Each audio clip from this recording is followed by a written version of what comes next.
সকলোকে নমস্কাৰ তথা স্বাগতম লগতে চেনেলটো ছাবস্ক্ৰাইব কৰি দিব। আৰু আজি আমি পঢ়িম আমাৰ যি ক্লাছ 8ৰ অনুশীলনী 2.2 তলত যি MCQ প্ৰশ্নকেইটা দি আছে তাৰে প্ৰশ্নকেইটা কি কৰিম আজি আমি সমাধান কৰিম। চ' প্ৰথম প্ৰশ্নটো কি কৈছে, তলত দিয়া সমীকৰণবোৰৰ ভিতৰত এটা চলকৰ একঘাতক সমীকৰণটো হৈছে, ইয়াত এই চাৰিটা অপশ্যনৰ পৰা কোনটো শুদ্ধ সেইটো উলিয়াব লাগে। চ' ইয়াত কি আছে, এই ডি নাম্বাৰটো এক্স স্কুৱেৰ আছে, ওপৰত 2 আছে, এইটো ঘাতটো কিমান 2, আমাৰ ঘাতটো কি লাগে, এক ঘাত লাগে, এটা ঘাত হ'ব লাগিব, মানে এক হ'ব লাগিব, অৰ্থাৎ এক্সটোৰ ওপৰত এক হ'ব লাগিব, এইটো নহ'বগৈ।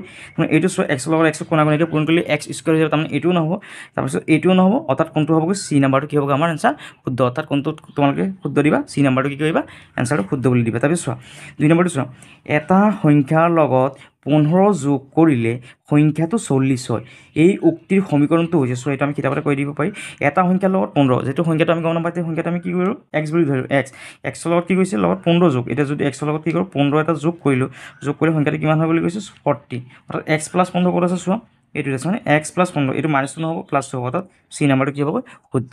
তাৰপিছত 3 নম্বৰটো চোৱা, এটা সংখ্যাৰ পৰা 8 বিয়োগ কৰিলে সংখ্যাটো -15 হয়, এই উক্তিটিৰ সমীকৰণটো হৈছে, চোৱা এটা সংখ্যা, যিহেতু সংখ্যাটো আমি গম নাপাওঁ তেতিয়া আমি কি কৰোঁ, এক্স বুলি ধৰিলোঁ, এক্সৰ পৰা কি কৈছে চোৱা, কি বিয়োগ কৰিছে 8 বিয়োগ, অৰ্থাৎ এক্সৰ পৰা -8টো বিয়োগ কৰিলে কিমান হয় বুলি কৈছে সংখ্যাটো -15, এইটো চোৱা ক'ত লিখা আছে, এক্স -8 15, এইটো ডি নাম্বাৰত লিখা আছে, তাৰমানে কি হ'ব আমাৰ ডি নাম্বাৰটো শুদ্ধ হ'ব। তাৰপিছত চোৱা 4 নম্বৰটো চোৱা, এক্স তাৰপিছত কি কৰিলে ইয়াত হৰণ 4 সমান 8ৰ 20টো হ'ল, এতিয়া চোৱা এইটোক আমি কেনেকৈ লিখিব পাৰি, চোৱা নাম্বাৰ 4 কি লিখা আছে, চোৱা এক্স হৰণ কিমান লিখা আছে 4 সমান 8 হয়নে, অৰ্থাৎ এইটো সলিউশ্যন কৰিলে কি হ'ব, চোৱা এই এক্সটো কি হ'ব ওপৰত এক্স, চাইটো কিমান তলত সমান 8 হয়নে, এতিয়া এই 8ৰ তলত এটা আছে, কোণাগুণিকৈ আমি পূৰণ কৰিব পাৰিম হয়নে, এক্সৰ লগত 1 পূৰণ কৰিলে কিমান হ'ব এক্স, আৰু চোৱা এইটো 8 আৰু 4 পূৰণ কৰি দিম, 8 4 গুণ কিমান, 8 4 গুণ 32, অৰ্থাৎ এক্সৰ মানটো কিমান 32, চোৱা ক'ত আছে চোৱা, এইটোত নাই এইটোত আছে হয়, বি নাম্বাৰটো 32 পালোঁ, তাৰমানে 4 কি হ'ব, বি নাম্বাৰটো শুদ্ধ হ'ব।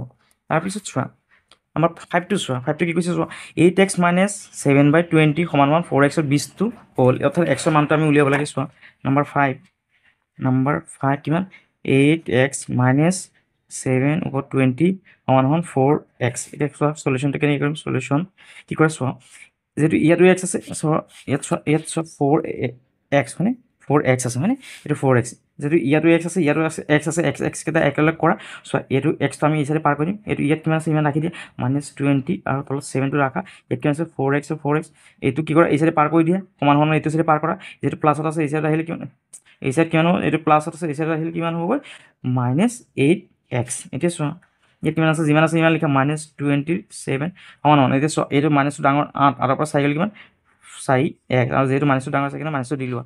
এতিয়া চোৱা ইয়াত এতিয়া কি কৰা চোৱা, এতিয়া এইটোৰ তলত কি আছে, এটা আছে, এতিয়া কোণাগুণিকৈ পূৰণ কৰা, এইটোৰ লগত এইটো পূৰণ কৰা, 7 পূৰণ -4xটো পূৰণ হ'ব, আৰু এইটো কি হ'ব -20ৰ লগত এই তলৰ একটো কি হ'ব পূৰণ হ'ব কোণাগুণিকৈ। এতিয়া চোৱা 4 7 গুণ কিমান, 4 7 গুণ 28, যিহেতু মাইনাছ আছে মাইনাছ দিলোঁ, 28 আৰু এক্সৰ এক্স লিখা সমান, ইয়াত কিমান 20 গুণ কিমান 20, আৰু যিহেতু মাইনাছ আছে মাইনাছখন দি লোৱা।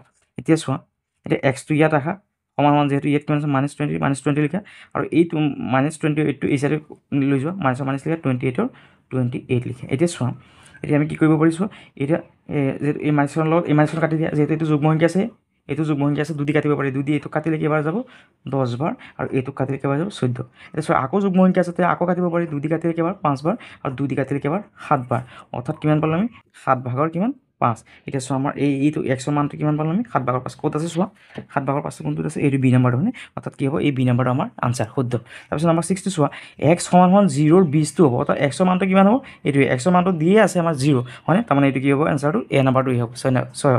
তাৰপিছত 7 নম্বৰটো চোৱা, y এটা অযুগ্ম সংখ্যা, y ঠিক আগৰ অযুগ্ম সংখ্যাটো হ'ল কিমান, চ' y এটা অযুগ্ম সংখ্যা, y ঠিক আগৰ অযুগ্ম সংখ্যাটো কিমান হ'বগৈ y - 2 হ'বগৈ, এইটো 7ৰ বি নাম্বাৰটো কি হ'ব আমাৰ এনচাৰটো শুদ্ধ হ'বগৈ। তাৰপিছত চোৱা, দুটা অংকযুক্ত সংখ্যা এটাৰ এককৰ ঘৰৰ অংকটো, এককৰ ঘৰত কিমান থাকিব 4, আৰু দশকৰ অংকটো যদি y হয় তেন্তে সংখ্যাটো হ'ল, চ' এককৰ ঘৰত কিমান বুলি কৈছে, এইটো একক বুলি লিখিলোঁ, এইটো দশক বুলি লিখিলোঁ, একক ঘৰত কিমান আছে 4 হয়নে, একক ঘৰত কিমান পিছফালে 4 থাকিব, অৰ্থাৎ চোৱা পিছফালে 4 থকা কোনটো আছে চোৱা, এইটো 4 আছে, এইটো 40 আছে, তাৰমানে এইটো নহ'বই, এইটো 40 আছে, এইটো নহ'ব, অৰ্থাৎ এ নাম্বাৰটো নহ'লে বি নাম্বাৰটো হয়নে, ইয়াতো এ আছে, ইয়াতো কি আছে একক ঘৰত 4 আছে, ইয়াতো একক ঘৰত 4 আছে, এতিয়া দশকৰ ঘৰত কিমান আছে y হয়নে, দশকৰ ঘৰত y ক'ত আছে, ইয়াতো আছে, আৰু কিমান হ'ব দশকৰ ঘৰৰ লগত ইয়াত 10টো হ'ব, আৰু কিমান হ'ব প্লাছ হ'ব, তেতিয়াই আমাৰ এনচাৰটো ওলাব। চোৱা এতিয়া তাৰমানে এইটো কি হ'ব, ডি নাম্বাৰটো কি হ'ব আমাৰ এনচাৰটো শুদ্ধ হ'ব,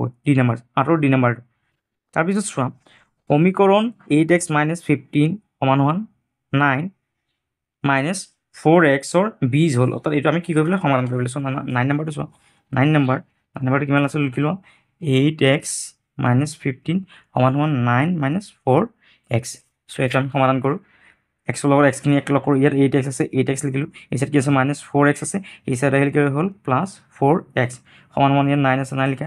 এই চাইডত যিহেতু মাইনাছ 15 আছে এই চাইড পাৰ কৰিলে কি হ'ল প্লাছ 15। এতিয়া যোগ কৰা 8 আৰু 4 কিমান 8 4 12 x = 15 আৰু 9 কিমান 24। এতিয়া কি কৰা এই এক্সটো এক্সৰ জেগাত ৰাখা ওপৰ 24 লিখা। এই চাইডটো যিহেতু এক্সৰ লগত পূৰণ হৈ আছিল এই চাইড গ'লে কি হ'ব হৰণ হৈ যাব হৰণ 12। এতিয়া 12 24 কেইবাৰ যাব 2বাৰ অৰ্থাৎ x = কিমান 2 হয়নে। এতিয়া চোৱা x2 ক'ত আছে চোৱা এই x = 2 হয়নে। বি নাম্বাৰটো কি হ'বগৈ আমাৰ 9 বি নাম্বাৰটো শুদ্ধ হ'বগৈ। ইয়াৰ পাছত 10 নম্বৰটো চোৱা কি হৈছে 3/5x = 30 হ'লে xৰ মান এই যোনটো x আছে xৰ মানটো কৰিব লাগে। চোৱা নাম্বাৰ 10টো কেনেকৈ কৰিম নাম্বাৰ 10টো কিমান লিখি লোৱা 5x 3 = 30। এইটো যদি চলিউশ্যন কৰা চ' এই 30টোৰ তলত এটা এক এটা আছে বুলি ভাবি লোৱা। এতিয়া এই কোণাকুণিকৈ পূৰণ কৰা 5xৰ লগত যদি 1 পূৰণ কৰোঁ কিমান 5x আৰু এই 30ৰ লগত 3টো পূৰণ কৰা 30 পূৰণ 3 হয়নে। তাৰপিছত এই এক্সটো ইয়াত ৰাখি দিয়া আৰু ইয়াত ওপৰত কিমান আছে 30 পূৰণ 3 আছে 3 লিখি লোৱা আৰু ইয়াত 5 আছে 5টো লিখি লোৱা। এতিয়া 5 30ত কেইবাৰ যাব 5 30টো কাটিব পাৰি 6 বাৰ হয়নে। চনে অৰ্থাৎ x = কিমান আছে 6 পূৰণ 3 অৰ্থাৎ 6 3 কিমান 18 হয়নে। অৰ্থাৎ x = কিমান পালোঁ 18। এতিয়া 18 ক'ত আছে চোৱা এতিয়া 10ৰ 18টো ক'ত আছে চি নাম্বাৰটো আছে হয়নে। তাৰমানে কি হ'ব এইটো 18টো কি হ'ব চি নাম্বাৰটো কি হ'ব শুদ্ধ হ'ব। তাৰপিছত 11 নম্বৰটো চোৱা কোনো এটা সংখ্যাৰ 3/2 অংশ তাৰ 4/3 অংশতকৈ 5 কম এই উক্তিৰ সমীকৰণটো হ'ল। চোৱা কি কৈছে কোনো এটা সংখ্যা অৰ্থাৎ সংখ্যাটো যিহেতু আমি গম নাপাওঁ x বুলি ধৰি লোৱা। এতিয়া আমি কি কৰিলোঁ চব x ধৰিলোঁ xৰ কিমান 3/2 অৰ্থাৎ ইয়াতো আছে xৰ 3/2 ইয়াতো আছে হয়নে। তাৰপিছত ইয়াত চবতে আছে 3/2 অংশ তাৰ কি হৈছে 4/3 অংশতকৈ কিমান কম 5 কম অৰ্থাৎ 4/3 xতকৈ কিমান কম 5 কম হয়নে 5 কম অৰ্থাৎ এই 4/3কে যাব হয়নে। যিহেতু ইয়াত কি কৰিছে চোৱা 3 এইটোৰ পৰা কমাইছে xটো 5টো ইয়াৰ পৰা 5টো কমাইছে তাৰমানে এইটো নহ'বগৈ। তাৰপিছত ইয়াতো কি হৈছে এইটোৰ পৰা কমাইছেগৈ হয়নে এইটো নহ'ব অৰ্থাৎ কোনটো হ'ব আমাৰ নাম্বাৰ বি নাম্বাৰটো কি হ'বগৈ শুদ্ধ হ'বগৈ 11ৰ বি নাম্বাৰটো শুদ্ধ। তাৰপিছত চোৱা 12 নম্বৰ এযোৰ পূৰক কোণৰ এটা কোণ আনটো কোণতকৈ 20 বেছি সৰু কোণটোৰ মাপ হ'ল। চোৱা নাম্বাৰ 12 ইয়াত কি কৈছে চোৱা আমাৰ পূৰক কোণ। যেতিয়া পূৰক কোণ ক'ব পূৰক কোণ সমান কিমান 90 ডিগ্ৰী। যেতিয়া কোণ দুখনৰ মান কি হ'ব কোণখনৰ মান 90 ডিগ্ৰী হ'ব দুখন কোণৰ মাপটো কি হ'ব 90 ডিগ্ৰী হ'ব। তেতিয়া কি হ'বগৈ সেই কোণখনক কি বুলি কোৱা হ'ব পূৰক কোণ বুলি কোৱা হ'ব। অৰ্থাৎ পূৰক কোণ বুলি ক'লে আমি কিমান ডিগ্ৰী বুজি পাম কোণটোৰ মাপ 90 ডিগ্ৰী বুলি বুজি পাম। এতিয়া চোৱা প্ৰশ্নটো চোৱা এযোৰ পূৰক কোণৰ এটা কোণ আনটো কোণতকৈ 20 বেছি অৰ্থাৎ আমি যদি ধৰোঁ এটা কোণ যদি x আৰু আনটো এটা কোণ কি হ'ব আনটো এটা কি মানে x + 20। চোৱা ইয়াত কি কৈছে চোৱা পূৰক কোণ এটা কোণ আনটো কোণতকৈ 20 বেছি অৰ্থাৎ এটা কোণ যদি x হয় আনটো কোণ হ'ব xতকৈ কিমান বেছি 20 বেছি হয়নে। এতিয়া চোৱা প্ৰশ্নমতে কি কৈছে প্ৰশ্নমতে কৈছে যে এই যোনটো এটা কোণ আছে এই এটা কোণ আৰু এই যে এইটো কোণ দুটা কোণ x + 20 কোণ সমান কিমান ডিগ্ৰী আমাৰ 90 ডিগ্ৰী। এতিয়া চোৱা x যোগ কৰা x কিমান 2x সমান ইয়াত 90 আছে 90 এইটো যিহেতু প্লাছ আছে এই চাইড পাৰ কৰিলে কিমান হ'ব মাইনাছ কিমান 20।